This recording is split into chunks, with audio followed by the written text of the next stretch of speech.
This man pulled off the biggest legal sports betting win in history. So much money, he needed a wheelbarrow. A wheelbarrow. $39 million, it's a lot of money any way you look at it. He bets on things where it works out for him either way. Are you crazy, or are you just a big believer? He won $75 million. But what if I told you he never actually gambled? The casinos thought they had him figured out. Just another high roller throwing down insane multi-million-dollar bets, chasing the thrill, hoping to defy the odds. But while they were watching the numbers, he was watching them. Probably the most exciting part of the game is Jim McIngvale's humongous bet. Because every bet he placed wasn't a risk. It was a trap. If he won, he cashed in. If he lost, he still walked away with millions. For over a decade, he's been pulling off the same trick. He bet on the NFL, college football, the MLB World Series, March Madness, the Super Bowl, and the Kentucky Derby. If there was a competition, he found a way to turn it into profit. And every time, even when the odds were stacked against him, he still won. What the casinos didn't realize was that he was never really betting. This wasn't luck. This wasn't recklessness. This was a masterclass in strategy. A loophole so powerful, so simple, that by the time the casinos caught on, it was too late. It is more money than most of us will see during our lifetime. We are talking $3.5 million in that suitcase. That's right, Mac betting that amount on the string. This is the story of the legendary Mattress Mack, the salesman who turned gambling into business, outplayed America's biggest casinos, flipped the system against itself, and forced them to pay up.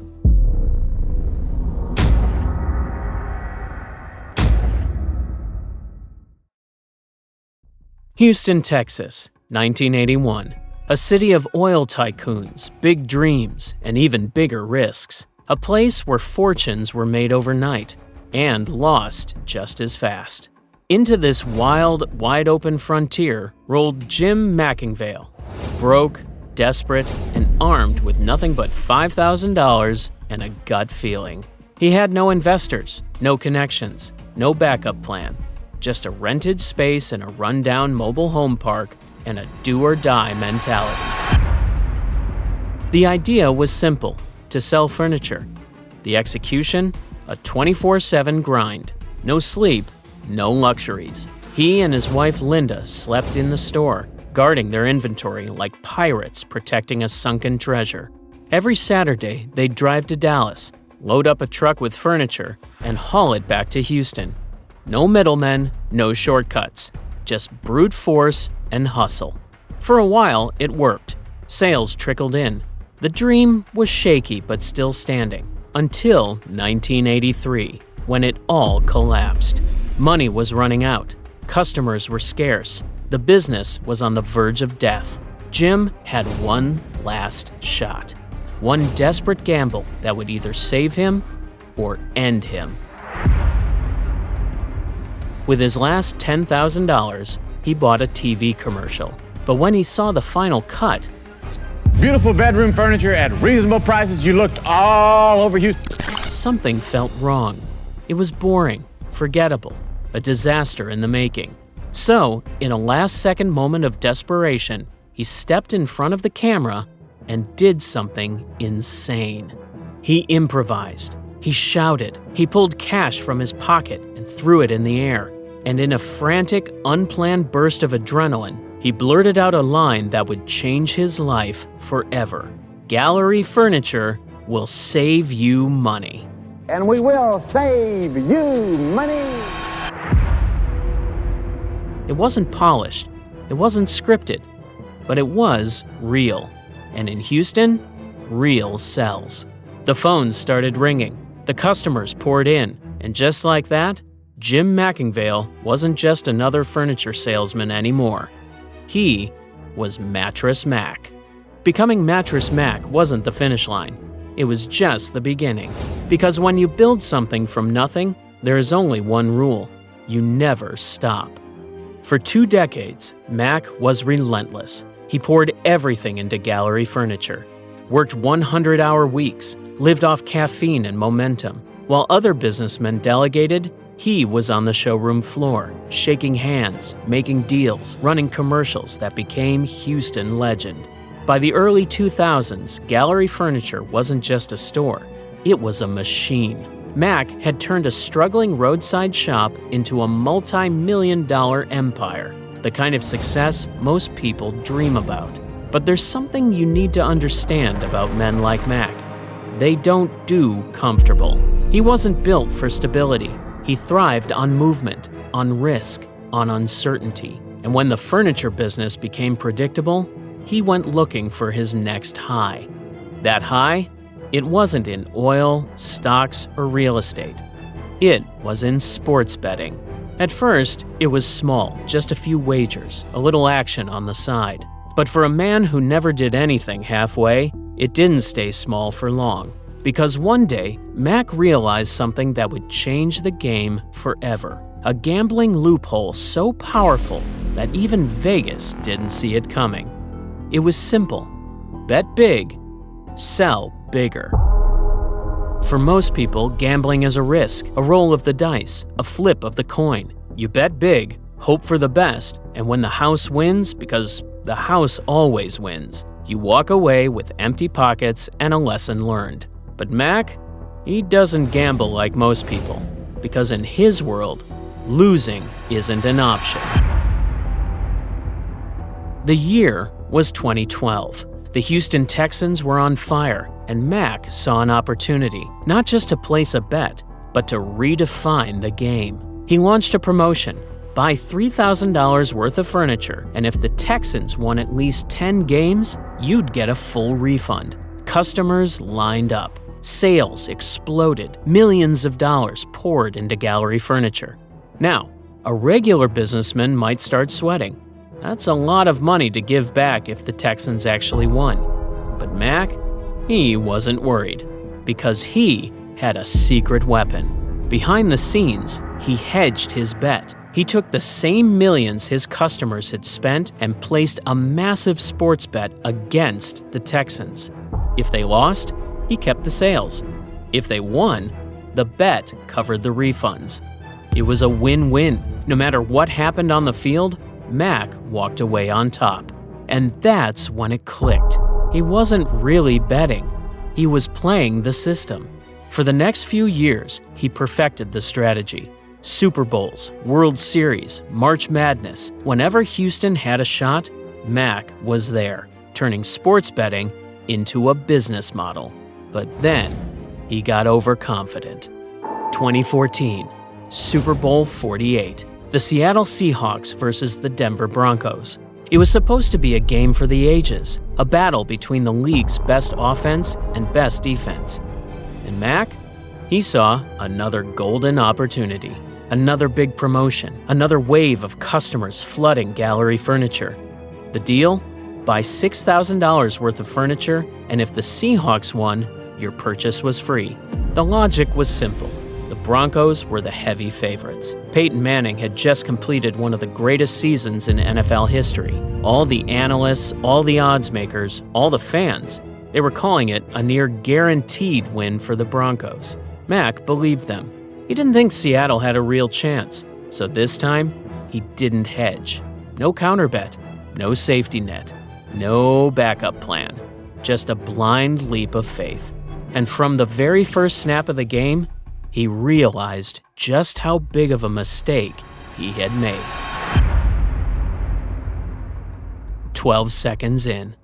That's how long it took for everything to start falling apart. By halftime, the score was 22-0. The Broncos, one of the most dominant teams that season, weren't just losing, they were being humiliated. Mack was watching the game from home, pacing on a treadmill, sweating, stressed, helpless. He knew This wasn't just a loss. This was a massacre. Final score: Seahawks 43, Broncos 8. He had just lost $8 million. So why did this loss hit so hard? What made this different from every other bet? Because Mack didn't just lose the game, he lost control. When the Seahawks won, Mack was forced to refund every customer who had participated in the promotion. Over 1,000 people had qualified, and the total refund amount? $8 million. But that wasn't the end of it. Because he hadn't hedged, that money came straight from his business. And when tax season rolled around, there was another problem. Since he had recorded all the purchases as revenue, but then refunded them without an offsetting hedge bet, he got slammed with millions in taxable income. That $8 million refund, it ballooned into a total loss of $13 million. And just like that, Mack had made the biggest financial mistake of his career. But here's the thing about guys like Mack. They don't dwell on their losses. They learn from them. That night, as he stared at the numbers, the receipts, the sheer amount of money he'd just flushed away, he made a decision. Never again. Never again would he place a bet without a hedge. Never again would he leave his fate in the hands of a game he couldn't control. If he was going to gamble, he was going to control the odds. And from that moment on, he wasn't just a gambler. He was a mastermind. And that lesson? It would lead to the biggest win in sports betting history. For most people, a $13 million loss would be the end. A moment so devastating, so crushing, that the only option would be to cut your losses and play it safe. But Mack? He's built differently. Because for him, a setback isn't a reason to stop. It's fuel. So instead of licking his wounds, he got back to work. And this time, he wasn't just looking for a win. He was looking for revenge. The mistake of 2014 haunted him, not just because of the money, but because he had broken his own rule. He had gambled without control. He had let emotion cloud judgment. And that was something he would never let happen again. So Mack went back to the drawing board. He ran the numbers. He studied the odds. He worked through every possible scenario, refining and perfecting his strategy until there were no weaknesses left. And when the moment came, he was ready.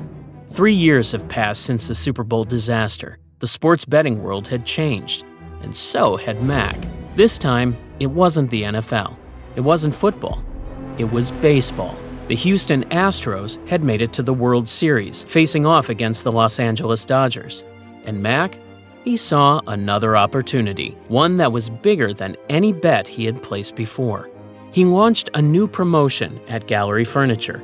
Buy a mattress worth $3,000 or more, and if the Astros won the World Series, you'd get a full refund. But this time, he hedged the bet. He placed millions in wagers on the Astros to win. If they lost, he'd keep the furniture revenue. If they won, his betting payout would cover the refund. It was the same system, but this time, he was in complete control. And when the Astros took home the championship in Game 7, Mack didn't just win. He made history. The 2017 bet changed everything. It proved that his strategy wasn't just luck.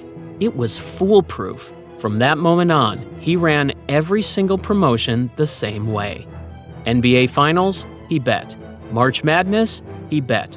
The Kentucky Derby? He bet. Every single time, the model stayed the same. Number 1, launch a promotion. Number 2, drive millions in furniture sales. Number 3, hedge the bet by wagering against himself. Number 4, no matter the outcome, he wins. It was unstoppable. Vegas thought they had seen everything, but nobody had ever played the game like this. And then, in 2019, Mack did something unthinkable. It was the World Series again, the Houston Astros versus the Washington Nationals. And this time, Mack went all in. He traveled across the country, from Mississippi to New Jersey to Nevada, placing bets in multiple states, stacking millions on top of millions. By the time he was done, he had placed over $11 million in wagers on the Astros. It was the largest single sports bet in history. No one had ever done anything like this before. The casinos were nervous because if Mack won, they'd owe him tens of millions. And then, disaster struck. The Astros lost. And just like that, Mack had lost $11.6 million. But here's the thing, Mack never truly loses. Even though he had placed the biggest bet in sports history, he had also driven over $20 million in furniture sales. That's right, his promotion had brought in so much business that even after losing the bet, he still walked away profitable. The casinos saw a man who lost millions, but Mack, he saw proof that the system worked, because even in defeat, he never came out with empty pockets. By now, Mack had rewritten the rulebook. He wasn't just a businessman. He wasn't just a gambler. He was both, and that made him unstoppable. Every year, his bets got bigger. His promotions became legendary. The casinos started limiting his wagers, scared of what he might do next. But Mack didn't care, because he knew one thing: the system worked. And then, in 2022, everything changed. Because this time, Mack wasn't playing for a few million. This time, he was playing for the biggest payout in sports betting history. The year was 2022. The Houston Astros were back in the World Series, facing off against the Philadelphia Phillies. And Mack, he saw another opportunity, one that was bigger than anything he had ever done before. He launched a familiar promotion at Gallery Furniture. Buy $3,000 worth of furniture, and if the Astros won the World Series, you'd get a full refund. This was nothing new, but this time, the stakes were astronomical. Because over the past few months, Mack had been doing something that no one saw coming. While most people were focused on the games, Mack was focused on the numbers. And before the first pitch of the World Series was even thrown, he had already placed over $10 million in bets on the Astros to win. But he wasn't done. As the series played out, he kept stacking his wagers higher and higher, betting across multiple sportsbooks, across multiple states, across multiple platforms. By the time it was all said and done, he had risked a staggering $10 million across 6 different sportsbooks. But if the Astros won, his payout would be historic. The casinos started taking notice. The sportsbooks, they were panicking, because if Mack won, they would owe him more money than any single sports bet had ever paid out. And then, the Astros did what they do best. They won. Game 6, Minute Maid Park. The Houston Astros sealed the deal with a 4-1 victory over the Phillies. The stadium erupted, fans cheered, players celebrated. But in the front row, a 71-year-old man was jumping up and down like a kid who had just hit the jackpot. Because that's exactly what had happened. Mattress Mack had just won $75 million. The largest legal sports betting payout in history. But here's what people don't understand. This wasn't just a lucky bet. It wasn't some wild gamble. It was a carefully executed plan. Because while the world was calling it a win, Mack had already won before the series even started. It was the ultimate hedge.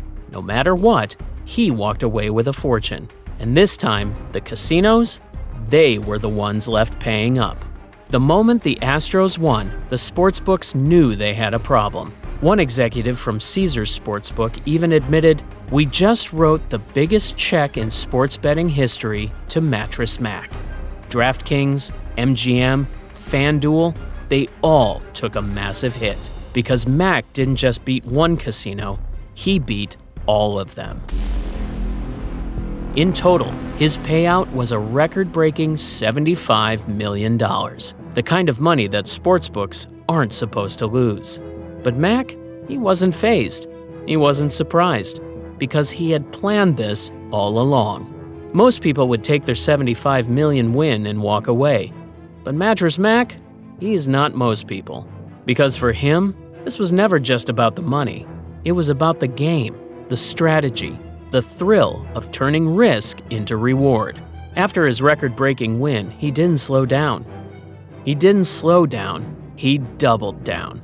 In 2023, he ran another Astros promotion, betting millions once again. This time, the team fell short, but Mack, he still won by selling over $80 million in furniture. He bet on March Madness, the Kentucky Derby, the Super Bowl, each time using the same formula. Each time proving that his system never fails. And the casinos? They're still playing catch-up, still trying to figure out how a furniture salesman from Houston outplayed the industry designed never to lose. So what's next for Mattress Mack? Bigger bets, bigger promotions, bigger risks. Because as long as there's a game to be played, one thing is certain. He's not done winning yet.